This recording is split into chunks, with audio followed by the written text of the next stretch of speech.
आपको पता है कि 40 साल के बाद आपके जिस्म में मसल मास बहुत तेजी से गिरता है और मसल मास एक काफी स्ट्रॉन्ग इंडिकेटर होता है कि आप कितनी लंबी और कितनी सेहतमंद जिंदगी जिएंगे। वो कैसे हैं? आए बताते हैं जदीद तहकीक क्या कहती है।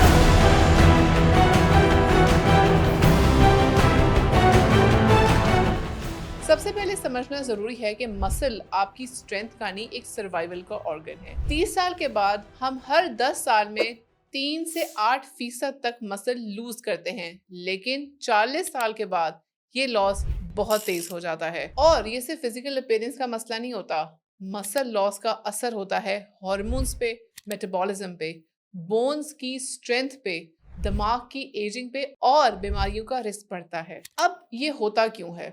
मसल लॉस 40 साल के बाद तेजी से इन वजूहात की वजह से होता है। नंबर 1, टेस्टोस्टेरोन और ईस्ट्रोजन लेवल्स कम हो जाते हैं। नंबर 2, कोर्टिसोल यानी स्ट्रेस हार्मोन बढ़ जाता है। नंबर 3, रिकवरी स्लो हो जाती है। नंबर 4, और हम ज्यादा सेडेंट्री हो जाते हैं, यानी कि ज्यादा बैठना और कम चलना फिरना। तो अगर आप एक्टिवली मसल बिल्ड नहीं कर रहे तो आप मसल लूज कर रहे हैं। It's that simple. और अगर आपका मसल कम हो जाए तो क्या मसला होता है? नंबर 1, इंसुलिन रेजिस्टेंस बढ़ जाती है। नंबर 2, पेट के इर्द गिर्द चर्बी जमा होने लगती है। नंबर 3, मेटाबॉलिज्म स्लो हो जाता है। नंबर 4, बैलेंस खराब हो जाता है।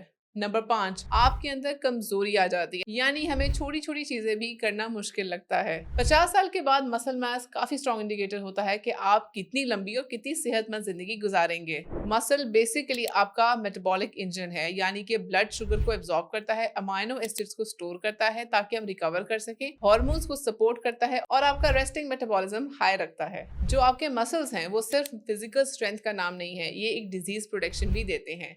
रिसर्च ये कहती है कि जिनके पास ज्यादा मसल मास होता है उनमें इन चीजों का रिस्क कम हो जाता है। किनका? डायबिटीज का, हार्ट अटैक का। नंबर 3, डिमेंशिया यानी कि यादाश्त खोना। नंबर 4, ऑस्टियोपोरोसिस यानी कि हड्डियों का भुरभुरा होना। नंबर 5, इवन कैंसर का दोबारा आना भी कम हो जाता है। तो 40 साल की उम्र के बाद आखिर क्या करें कि आपके मसल स्ट्रॉन्ग रहें? नंबर 1, वेट ट्रेनिंग करें, यानी कि रेजिस्टेंस ट्रेनिंग बहुत जरूरी है। नंबर 2, हर हाल में प्रोटीन का ख्याल रखें, अपने मील में प्रोटीन लाजमी रखें। तकरीबन 80 से 120 ग्राम के दरमियान आपकी रोजाना की प्रोटीन की रिक्वायरमेंट पूरी होनी चाहिए मील्स में।